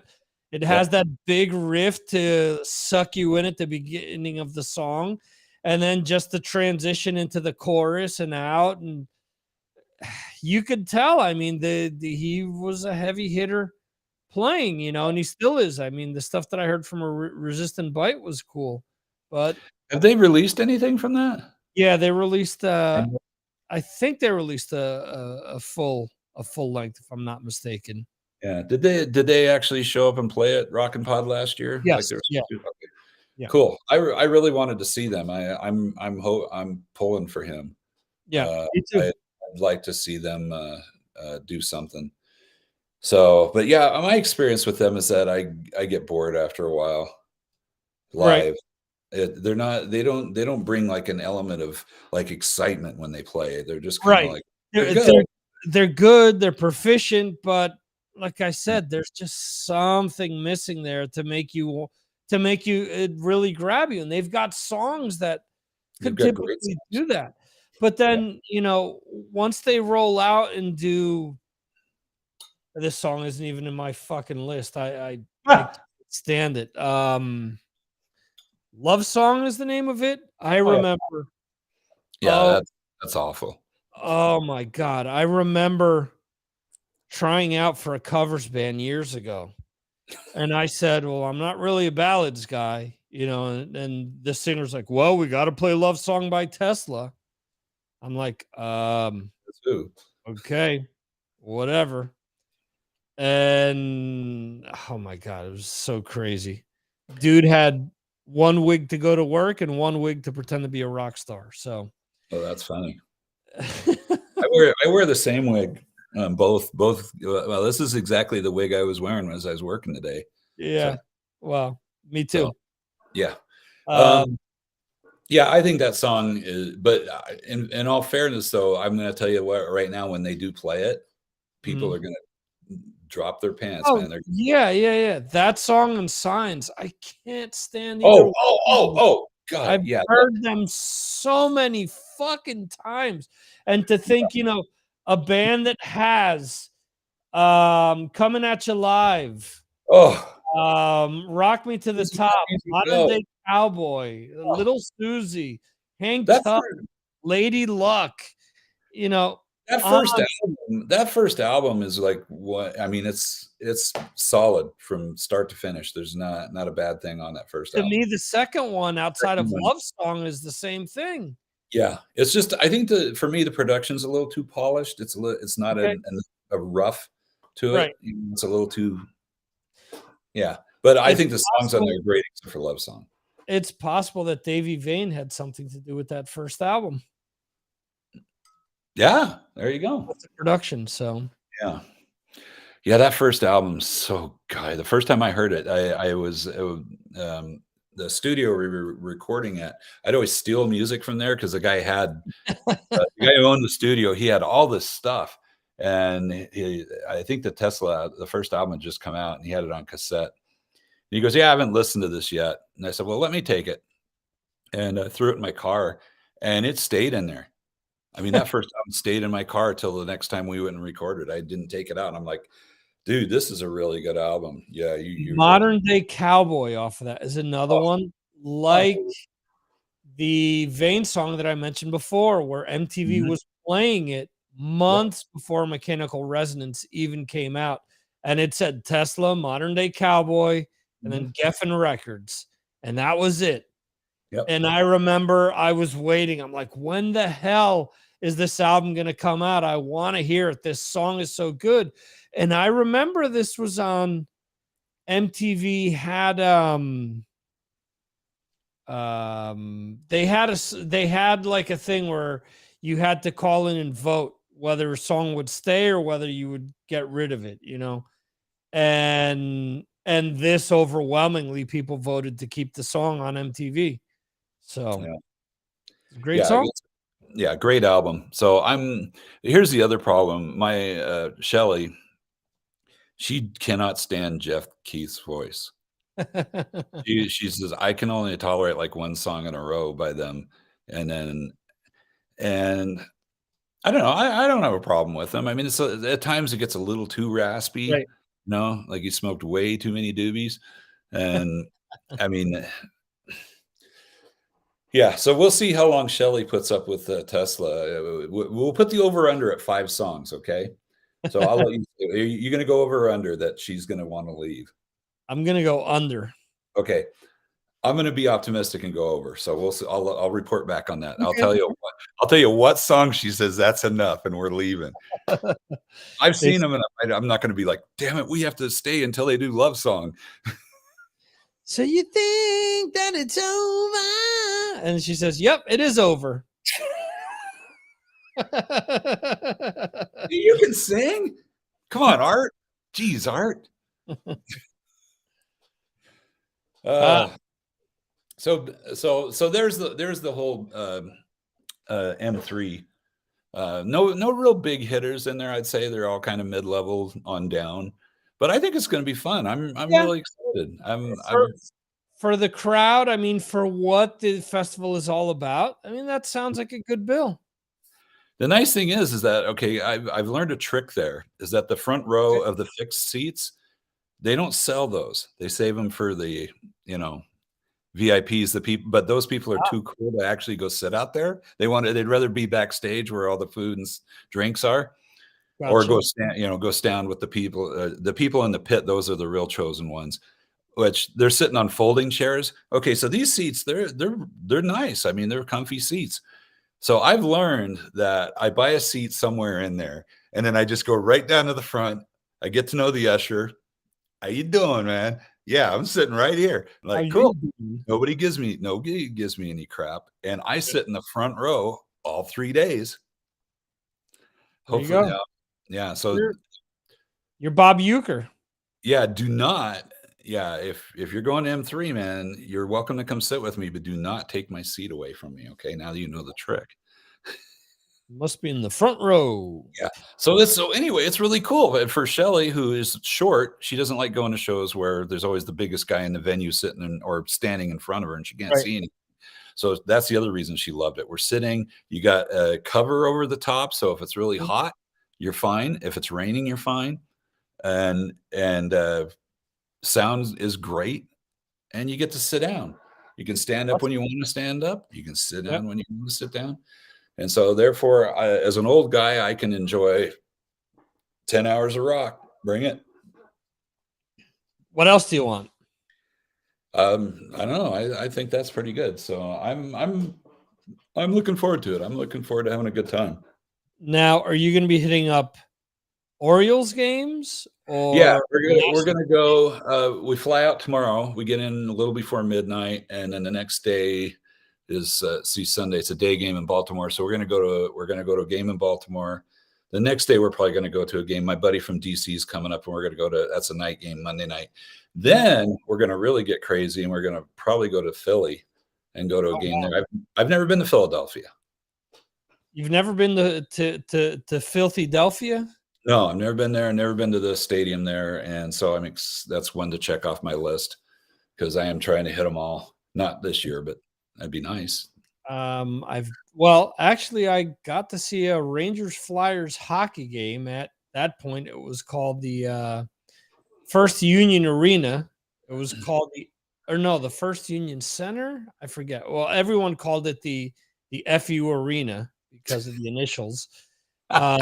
Next to that, you have the old stadium, which I believe is gone now. It was the Philadelphia Spectrum, which Yep. for us who rooted against Philly teams, we affectionately called it the Rectum. So there you go. And they always talked about how the old JFK Stadium down there was one of the worst stadiums ever built in the States. It was You should cold see it and now. ugly. Yeah. Well, there's 2 new stadiums now. They have Oh yeah, that one's gone. That's right. I'm sorry. yeah. They built a team for one for the Phillies and one for the Eagles. So Yeah, I was thinking about the one in DC. That one where the Redskins used to play back in the day. RFK. RFK, yeah. That place, oh guy, it looks like something out of a dystopia movie. Can't believe they haven't torn it down yet. I guess they did in one of the God, what movie was it? The X-Men? Didn't Okay. didn't Magneto pick it up and throw it at somebody or something? Yeah, could Yeah. be. I don't remember if it was RFK or not. That's probably the best thing that ever happened to that stadium. Well, I'll I'll tell you this. Was watching who the Sixers playing. They're playing the Raptors in the playoffs. Yep. Was watching one of their games, and there was like 2 minutes left. And there was maybe a 6-8 point difference or something. And they're showing all of these people just like leaving the Comcast Center. You know, Oh, and I said, Philadelphia once again proving that they are the world's worst fans.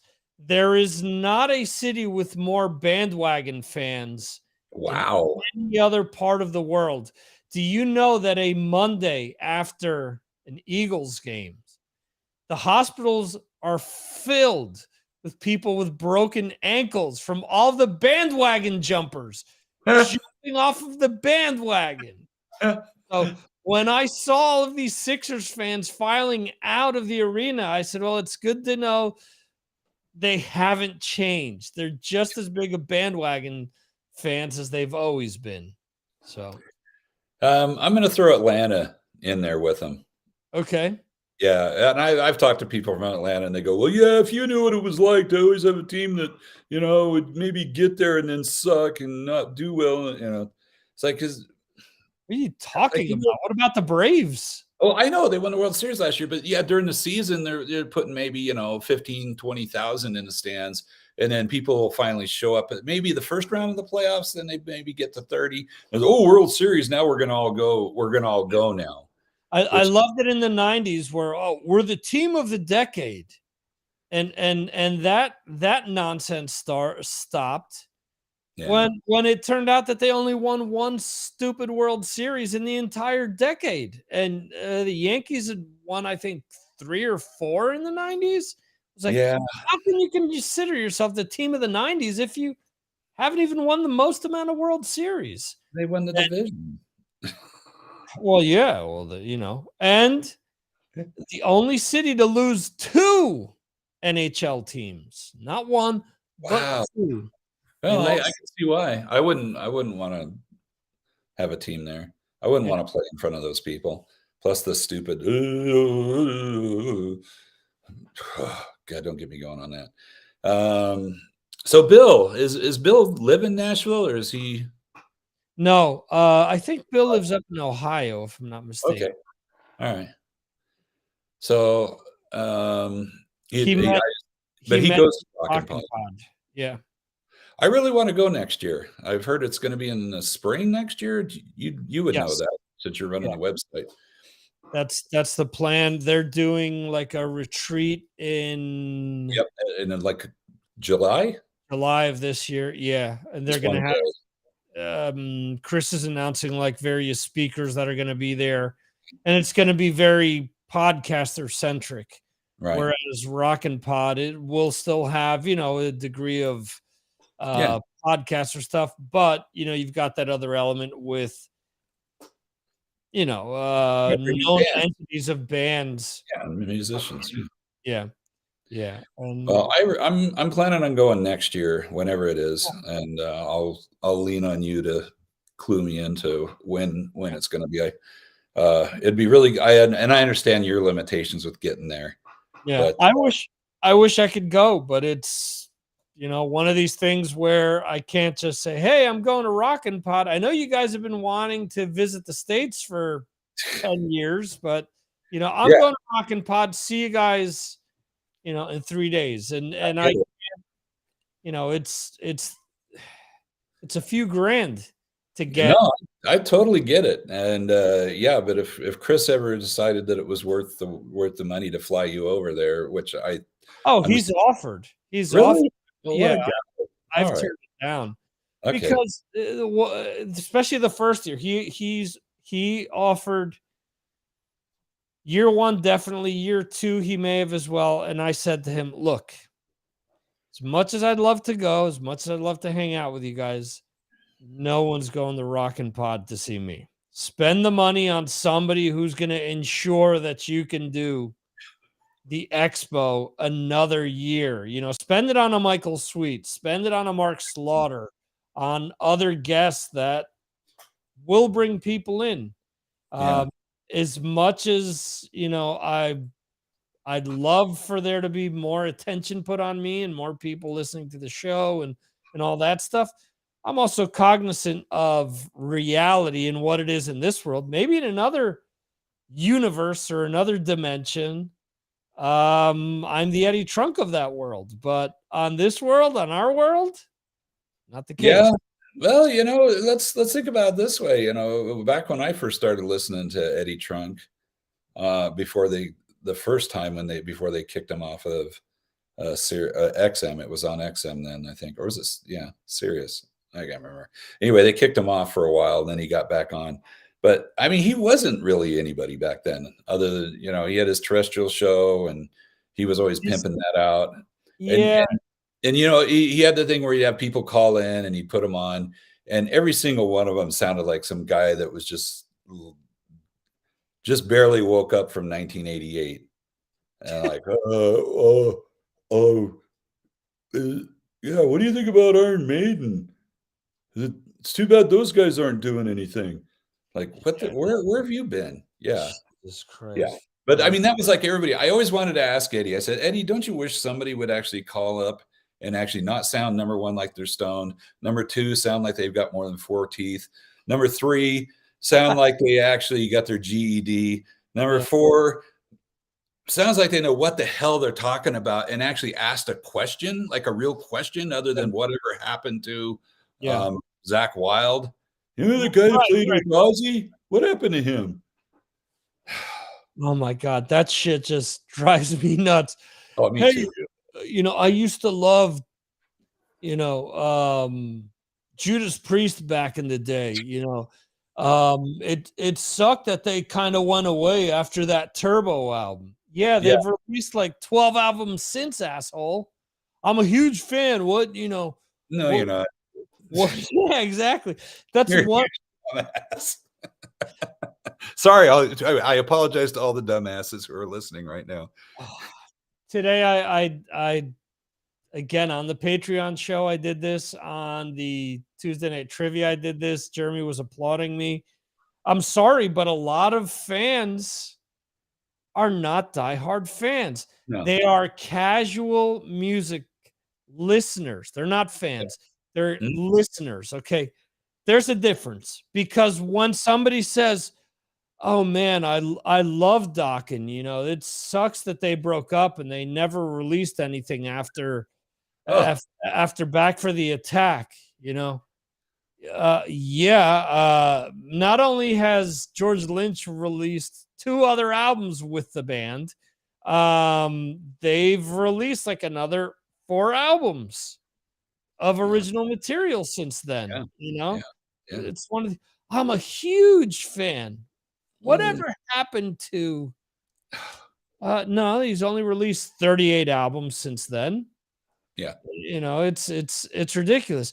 No, I was reading comments um from the Decibel Geek site because Chris wrote something pertaining to how fans are the ones that are killing, newer bands by not wanting to check them out and check out older bands. And there were 2. I have to approve the comments that go on there. Ah, That's why I never get my stuff on there. Yeah, okay. So there's two different sets of comments. One was how modern guitarists just care about speed and they don't care about writing good songs. And I'm thinking, What? again, lazy listener, Yeah. because okay, who's playing shreddy stuff? Guys that just do that kind of stuff. But there are other players out there that play blues-based hard rock. There are others that do. I mean, there's good music coming out all the time. Then there was somebody else that was, well, we wanted to entrust rock to those grunge people. So what did we expect? And I'm thinking, okay, grunge was something that happened 30 years ago. Yeah. When was the last time grunge was the big thing? Like 95, 96? Yeah. Where the fuck has this person been all of these years? Okay. And then they wrap up their post by saying, "Oh, no thank you. You can keep all of your indie bands and you can keep all of your garage bands to yourself." And I'm thinking, okay, so since that point in time that you point out, there are bands like Oasis that have come and gone that have nothing to do with that stuff. That to me was a phenomenal band. You had all of the new metal bands that came out at the end of the 90s. You've had a ton of new bands that have come out since 89 to now. Mhm. That'd be great. Yeah. Yeah. Yeah. And it's just stupid that I'm such a huge fan and they ruined it for me. No, you ruined it for yourself with your closed mindedness. So I'm going to bet on the old war horse. Okay. So you would rather, as we're saying, go see some band that absolutely sucks live now, who's a shell of their former selves. But because that's all you know, oh, they're still great. They're churning out. They're churning it out. They're putting out another album. But it doesn't mean that it's a good album, or Or are you even actually buying that album? well, Okay. that's another thing. Yeah. So I got another quick story here. So I went and saw, it was when Saxon was warming up for Judas Priest and Okay. the tour. I think it was Battering Ram was that the album? But anyway, so they did a couple of headlining shows in between 3 shows, and one of them was in St. Louis, and I'm like, "Well, I'm going because I wanna see a whole set of Saxon, and I wanna Right. see a warm-up set. I wanna see a headlining set." So, flew into St. Louis, went and saw him there. It was, I'm out there with the people. I'm in the front, right in front of the thing, and I'm chatting up the people and like, "Hey, so, what do you guys think of the new Saxon album?" Haven't heard it." But man, if they play Dallas 1 p.m., that'd be like the best thing ever. And I said, well, yeah, you're going to get a lot of that, but they're going to be playing because when they come out headlining with a new album, they'll play 6 songs off that new album. Right. And like, I guess I'll wait and see if I like it, and then maybe I'll go buy it. I was like, you know what, you guys are telling me you're like great Saxon fans. You haven't bought an album since 1986. Right. Like, Exactly. what the hell kind of a fan are you? Oh, I love Saxon. I love him so much. I saw him, here back in 83, and they were so good, and haven't bought an album since, but I still think they're the best. It's like, Yeah. you're missing a lot of music, man, a lot of great music. So yeah, you're right. Lazy fans, they need to get out there. People need to buy this stuff. It's not hard to find. No. And with the streaming services, there's no excuse. Yep. Because you can sample the stuff before you buy it. And it's never going to stand up to the old, it's never going to stand up to denim and leather. It's not supposed to. Not supposed to. No, it's supposed to be its own thing. It's And here's the other thing. I used to hear Mitch Lafon say this all the time. It's like, God, if only there was like, back in the day, you had radio that would point you towards new songs and new this, and MTV would, show you new things. And there's no place you can go for that anymore. That'll, show you new bands and show you new albums. Like, well, guess what? There's this thing called Yarg Metal, yargmetal.com, where you know what we do? We play some classic old songs, but we play a lot. Most of our stuff is new, and most of it's going to be bands you've never heard of before, but I wish Jeremy was here. It's funny. He called me out like, I don't know, 6 months ago. He said, I finally heard a song I don't like. And I agreed with him. I said, yeah, I don't like that song either. So now that you're in my camp, I'm taking it off the air. I'm never playing that song again. But Awesome. I mean, I do play some stuff that I'm not 100% behind because I'm not, I'll play things that people want to hear. I listen to other people. And, but anyway, so that's what I'm trying to do. I'm trying to show people, hey, you can listen, you can hear new bands. You don't have to listen to the whole album. You can just hear one song and hear another band. And if you don't like that song, listen on. You're probably going to hear a song you're going to like in the next 2 or 3 songs if you stick with it for a while. Because I've had a guy do that too. They turn it on, one song. They hear like 1 minute and go, I don't like this song. So they shut it off. I'm like, how could you judge something by part of one song? Right. Like, give us, I'm saying, give us at least 15 minutes.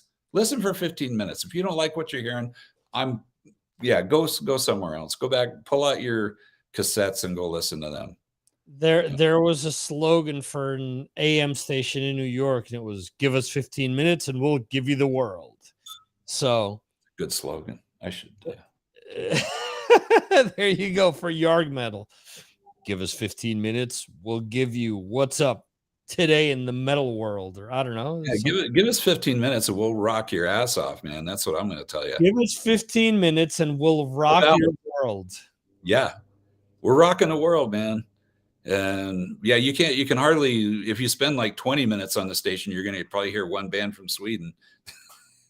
There you go. Why? Because there's all these bands in Sweden that are putting out decent music and they're rocking, man. They're rocking, Yeah, I'm not playing ballads. You're not gonna hear a love song. You'll hear Tesla on there, but you're not gonna hear the songs on the radio from Tesla. What about Signs? Can we jam Signs, man? No Signs. Sorry. Oh man. No. And you'll love this too, because we have a thing where people can request songs. And I always get somebody, it's like, hey, can you play Crazy Train? And the answer to that is no. I mean, I could, but I'm not going to, because you know what? You can hear that everywhere. Yeah. You don't have to. The whole idea of Yarg Metal is it's like, hey, I want to try listening to some stuff that I haven't heard. Or, I sprinkled things in there you've heard before, but not on a radio station probably. Yeah. The good old gimmick, let's take the fans' request for lunch. The request time for lunch. Hey, can you play Frankenstein? Nope. Yeah. Can you play Godzilla by Blue Oyster Cult? Nope. I won't play that either. And I love that song, but I'm not going to play it because you've heard it. Yeah. You want to reminisce, don't turn us on. You're like, I want to rock out and I want to have fun and I want to hear some music I haven't heard before. Yarg Metal. Download the app. Check it out, man. There you go. Yeah. But yeah, you'll hear some stuff that maybe it's like, wow, if you're old like me, it's like, man, I haven't heard anybody play that on the radio since 78. Right. You'll hear something like that. But hey, man, can you play Ragdoll by Aerosmith? The answer there is no, hell no. It ain't happening. You want to hear oh God, what's you want to hear Adam's Apple? I'll play that. Cheesecake? Yeah, Cheesecake? I don't even know that song.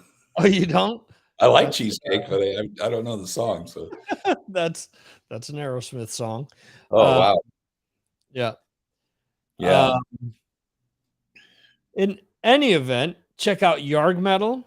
Check out everything that I have going on at MarsAttacksRadio.com. Check out our wonderful group on Yes. Patreon so that you can vote on what band we will be discussing next month during our patron special. Yeah. And join us. And join us, absolutely. So Yeah, come hang out, man. It's like the coolest group of dudes to hang out with and just talk music. I mean, they're everybody who's part of your Patreon is a good dude. I yeah, mean, every one of them, and I like to call them all friends. And absolutely. I'd rather spend an evening with Victor and all the people that are on Victor's Patreon than pretty much anybody else. There you go. So yeah, $2 a month, $2 a month. I will even sponsor you if you want to try it out. There you go. You're too scared to cough up $2 a month to see what's going on there. Which Victor's spinning out a lot of new music. I can't even keep up with it. Holy crap! There you go. Yeah, it's one of my retirement goals is to keep up with every video you post. Wow, that's a hefty that's a hefty task. I'll give it a try. So, All right, man. Victor, thank you for having me on. I appreciate yeah, it. thank you for being on here. And these 2 hours have flown by, plus the pre-show that we did. I know it's crazy. Well, yeah, that's the problem. We can talk forever. And I can hear that they're mowing the lawn right now, which is what I was supposed to do. But oh well, this Oh, is more boy. important than mowing the lawn, right? There you go. You'll be quilting at some point later, I see. No, that ain't gonna happen either. I got to pack, man. I'm flying to Baltimore tomorrow. I got to pack. There you go. Yeah, Awesome. this is 9 days, man. I can't just take Wow. 2 pairs of underwear. I gotta be prepared. And it's cold. It's been cold back east, so I'm gonna have to take some warm stuff. There you go. Yeah. Awesome. So on that note, we will be leaving you folks, and we will see you next week right here on the Signals from Mars live stream, folks. See you.